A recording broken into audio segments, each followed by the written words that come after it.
مباريات منتخب مصر ورأيي في تشكيلة حسام حسن، وإيه الغلطات اللي عملها حسام حسن، والمنتخب مصر هل هيصعد ولا لأ. كل الكلام ده هنعرفه في الفيديو النهاردة. بس قبل أي حاجة متنسوش أصلي على النبي، وحابب أقول لكم ازيكم يا كروين، تعالوا معايا في فيديو جديد. بس يلا بينا دلوقتي. احنا هنبتدي الأول برأيي في التشكيلة وغلطات حسام حسن اللي انتوا قعدتوا تنتقدوا فيها حسام حسن. بداية حسام حسن عنده مشكلة كبيرة جدا في الدفاع. واحد يقول لي فين المشكلة؟ ده هو خلاص من سبع المستحيلات ان حجازي يجي منتخب مصر تاني. وغير كده عبد المنعم كان عنده إصابة كبيرة جدا، فهو كان بيعتمد بشكل كلي على عبد المنعم. واحد يقول لي احنا ما عندناش غير عبد المنعم. طب قول لي مين المدافع اللي كويس اللي يقدر ينافس زي امكانيات عبد المنعم؟ واحد يقول لي ياسين مرعي برضو كان في إصابة. في لعيبة كتير من المدافعين الأساطير في إصابة. كان عنده مشكلة كبيرة جدا في الدوري المصري إصابة. فأكيد أو عمر الجزار لأول مرة يجي. حسام عبد المجيد برضه نفس الكلام. هو كان عنده مشكلة في إن هو يعتمد على لعيبة معينة، فهو خلاص اعتمد على خالد صبحي. وخالد صبحي اللي أدى بشكل أسطوري، وكانت يعني المفاجأة بتاعة الماتشين. فبصراحة أنا شايف إن خالد صبحي أدى كويس جدا، بيلعب برجله الشمال. أنا شايف إن هو كويس جدا. غير كده إحنا دلوقتي معانا مطوشة قوية جدا، فلازم واحنا رايحين كأس العالم لازم نبقى محضرين كويس. واحد يقول لي طب احنا كده شكلنا مش هنصعد كأس العالم. احنا هنصعد كأس العالم. انت بتتكلم انا بقول لكم بس ان احنا هنصعد كأس العالم بشكل قوي جدا. لان انت بتتكلم احنا خلاص، احنا ما فاضلناش غير نقطتين او نحسم البطولة او نقطة كمان. يعني احنا لو كسبنا الماتش اللي جاي اللي هو احنا هنقابل جيبوتي اللي بوركينا فاسو كسبتها 6. وغير كده احنا كناش اصلا خايفين. لا ده كانت بوركينا فاسو كانت خايفة اكتر. بوركينا فاسو كانت بتدافع. دي كانت برضو مشكلة حابة أتكلم عليها. فبرضو نيجي في نص الملعب عندنا غياب إمام عاشور، عندنا إصابة حمدي فتحي، عندنا رجوع مروان عطية من إصابة، عندنا إحنا رايحين من غير ديفندرات. إحنا معاك محمود صابر لسه سنه صغير، وكان بيلعب في نادي الفريق الأولمبي. أنت بتتكلم إحنا كده إيه؟ في مشاكل. طب هنلعب بمين؟ أكيد دونجا لأ، ده هيخرب لنا الدنيا. طب هيعمل إيه؟ رجع بكوكا إن هو يلعب بكوكا ديفندر لما كان بيلعب مع النادي الأهلي ديفندر. فخلاص إحنا اعتمدنا على كوكا. خلاص كده كوكا. طب مروان عطية قال إن هو هيأدي وخلاص هيلعب. لما يلعب أكيد مش هيبقى في فورمته، لكن هو أبهرنا وعمل فورمة قوية جدا ورجع بقوة جدا. طب واحد يقول لي طب ما لعبش مهند لاشين؟ كل واحد وإمكانياته. أنا بحس مهند لاشين بيحب يمسك الكورة وينقل. مروان عطية بيحب يدافع وبينقل. فحاجة كويسة إن هو يخلق مساحة ليك ويعمل كل حاجة. أنا كنت شايف إن اختيار مروان عطية كان كويس. اختيار اللي كان غريب هو أحمد عيد هو حاسس إن هو كان عنده مشكلة قوية جدا في ناحية الباك اليمين عشان محمد هاني، مع إن محمد هاني عمل مباراة أسطورية. فانا شايف حاجه غريبه جدا من ان هو يلعب باحمد عيد. كمان كان ممكن يلعب بزيزو وكان يشغل الطرف اليمين، مع انه برضو كده هيبقى مدافع بديفندرين اللي هو كوكا. وهيلعب بمروان عطية ثابتين، وكان هيلعب بمحمد حمدي عادي. ممكن جراح طاير او ثابت. كان ممكن يستغل الجنب اليمين. كان فيها الباك الشمال عندهم وحش جدا جدا. كان ممكن نستغل الموقف ده ونقدر نعمل. وده اللي شفناه بعد ما نزل زيزو وعمل فرصتين اللي كانوا هيجيبوا لنا جونين. وحابب اقول لكم على حاجه كمان. الجون اللي منتخب مصر جابه جون صحيح 100%، مفيهوش اي غلط. ان انت لو رجعت حتى هم اصلا ما اداش منطق. انا شايف ان الكره لما اتلعبت من صلاح اتحرك أسامة فيصل. فأنا شايف إن الجون صحيح 100%. محدش اتكلم عليها نهائيا ولا أي حد اتكلم عن الجون. فأنا شايف إن الجون صحيح، لأنه أصلا ولا المخرج عادي الكورة ولا ادانا فرصة نشوف. لكن أنا شفت لما لعب بالكرة بدماغه راح على طول ولعبها أسامة فيصل. فأنا شايف إن الكرة صح 100%. وشفت لما زيزو نزل وأنقذنا من هدف كان جاي وهيحسم ويخرجنا من كأس العالم، وأنقذنا من جون. وأنا شايف إن هو كان في الفورمة كويس جدا. وبرضه اختيار حسام حسن بيه ان هو يلعب بأسامة فيصل انا شايف ان هو اختيار كويس جدا، مع اني كنت معترض عليه بعد ما شفت مصطفى محمد بالاداء السيء جدا ده بالكورتين اللي جاي له فرصه سهلين جدا ان هو يقدر يجيبهم. فانا شايف ان هو اختيار أسامة فيصل كويس جدا لمنتخب مصر. فانا من رايي نرجع ونشوف احنا عايزين ثلاث مهاجمين. اكيد مش هنعتمد على أسامة فيصل، اكيد مش هنعتمد على مصطفى محمد. عايزين واحد تاني.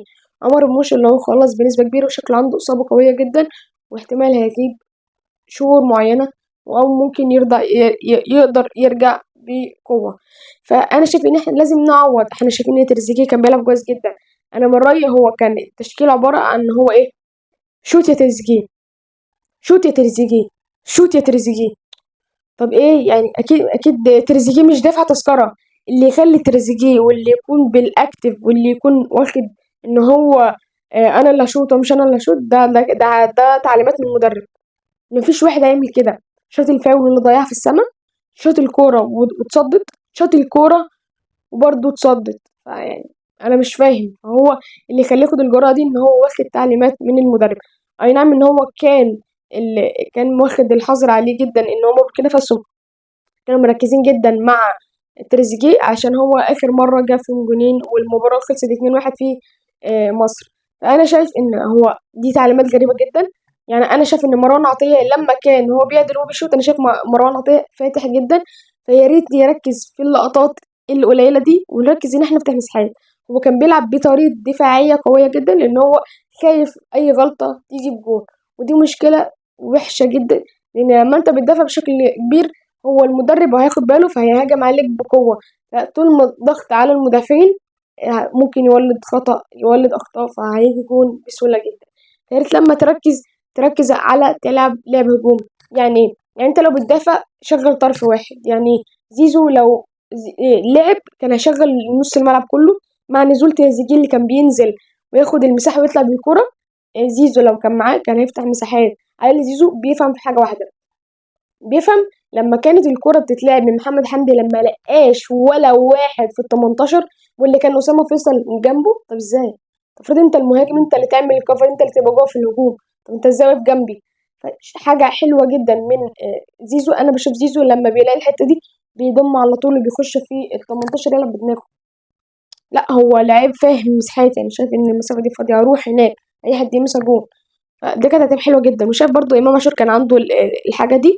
فان شاء الله اللعبه دي ترجع ويأدوا احسن من كده. والمباراه هتتلعب الجايه اللي امام جيبوتي هتتلعب يوم 6 الموافق 16 اللي هو 6 اكتوبر، اللي هو يوم 6 اكتوبر سبحان الله مظبوطه.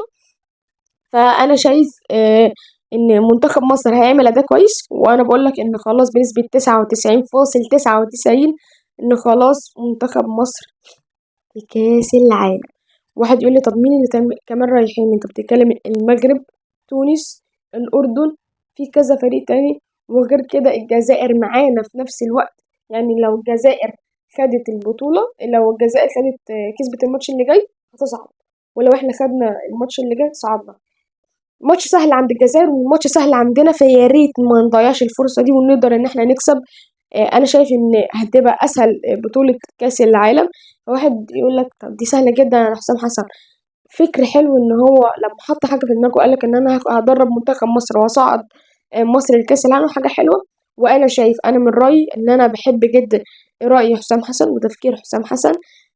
اللي يخلي اللي يقول على حسام حسن مدرب فاشل حاجة واحدة، لما تلاقي محمد صلاح مش مركز ومش في فورمته. لا انا شايف ان صلاح كان في الماتش كان بيرجع، ودي الاول مره اشوفها في صلاح ان هو يرجع وياخد الكره ويطلع، ياخد الكره ويطلع، يرجع يدافع يشوط. اي نعم ان هو كان معاه كره وغلط كذا مره والكره اتقطعت منه، لكن دي اول مره ليه بعد كذا ماتش ان هو ياخد الجرأة ويروح ويلعب بالطريقه دي. فانا شايفه ان هو المدرب عامل معاه شغل عالي ان هو يخليه ياخد الاكتف وياخد ان هو خلاص انا هلعب مش عارف ايه، ياخد دي حاجه جديده لمحمد صلاح ما شفناش من زمان. نيجي برضو لتريزيجيه. انا شايف تريزيجيه بيموت نفسه في الملعب وانا شايف دي حاجه كويسه، وهم مش نفس الكلام وزيزو مروه عطيه. فانا شايف ان كل لاعب يموت نفسه بيحاولوا. انا شايف في شكل كويس جدا لمنتخب مصر. بعيد عن الاداء انا بتكلم لسه، وهنشوف منتخب مصر في كاس العالم بشكل تاني وبطعم تاني. انا بقول لك مش بعيد تلاقي منتخب مصر عمل حاجه كويسه جدا ومش هيطلع من دور المجموعات. انا بقول لك منتخب مصر ان شاء الله بنسبه كبيره هتلاقي في الدور الثمانية او هيعمل حاجه كبيره جدا في كاس العالم، والعالم كله هيتكلم عن منتخب مصر. وانا واثق جدا في لعبتنا وواثق في منتخب مصر. وانا من رايي هقول لكم تشكيله اللي هي تبقى افضل تشكيله لمنتخب مصر ان هو يقدر يلعب بيها كاس العالم. من رايي في حراسه المرمى محمد الشناوي، الخبره هي اللي تلعب. وانا من رايي حوار مصطفى شوبير اللي هو يبقى الحارس التاني دي بعيده جدا. يعني مصطفى شوبير عنده مشكله جدا في كوره الطايره، هو ارضي بس شوط له في الارض. لكن فوق لأ، أرضي بس.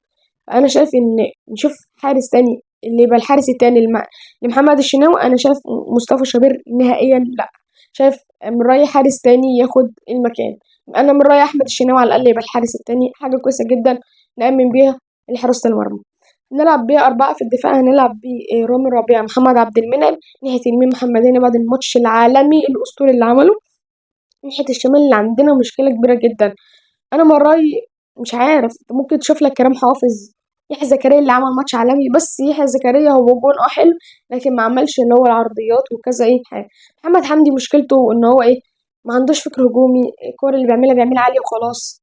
فاحنا عايزين لعيب زي كريم حافظ أو عايزين لعيب يكون أحسن من محمد حمدي بشوية. فنشوف ناحية الباك شمال دي لحد دلوقتي محدش مستقر عليها. أنا من رأيي كريم حافظ، لكن لازم نشوف لعيب كويس جدا. فهنلعب في 3 في نص الملعب، هنلعب بمروان عطية وزيزو، وهنلعب بإمام عاشور. ثلاثي مرعب جدا، أنا من رأيي من أقوى الثلاثي اللي هيبقى في نص الملعب. هنلعب ناحية اليمين محمد صلاح، وفي الهجوم أنا من رأيي ممكن نحط عمر مرموش، بس أنا شايف اللي هيبقى أكتف قوي ممكن يكون مصطفى محمد. بس مصطفى محمد لو مش في الفورمة بتاعته، أنا من رأيي أنا شايف إن هو ممكن يرجع بطريقة بشعة ويحاول إن هو يدوس على نفسه، بس بناء على الماتش اللي احنا شفناه فممكن يكون عمر مرموش. أنا مستبعد أسامة فيصل مع إنه كان لاعب كويس، بس أنت في كأس عالم تفرق في فكر محلي وفكر أوروبي، فأنا عايزين لعيب أوروبي. فأنا من رأيي نلعب بعمر مرموش، ونلعب ناحية الشمال بتريزيجيه، نلعب بالثلاثي. هنلعب بتريزيجيه ناحية الشمال، ونلعب بعمر مرموش، وهنلعب بمحمد صلاح. ثلاثي مرعب، ثلاثي نص ملعب مرعب، 4 دفاع مرعب، حراسة المرمى مرعبة. غير اللي على البدلاء هتبقى معاك مصطفى محمد، أسامة فيصل، هتبقى عندك أوراق تنزل تغير لك الماتش. هيبقى معاك إبراهيم عادل من اللعيبة اللي أنا بقول لكم ما ينفعش إن هو يكون في الجزيرة الإماراتي نهائيا، المفروض يبقى فريق أقوى من كده. فده رأيي، لو انتوا اللي رأي قولوا في الكومنتات، بس متنسوش تعملوا فولو على اليوتيوب وتعملوا لايك وتقولوا لي رأيكم في فيديو في الكومنتات. بس قبل أي حاجة روحوا اعملوا فولو على التيك توك وعلى الانستا، كل أي حاجة هحطها لكم اللينكات تحت تحت الفيديو. بس كده، سلام.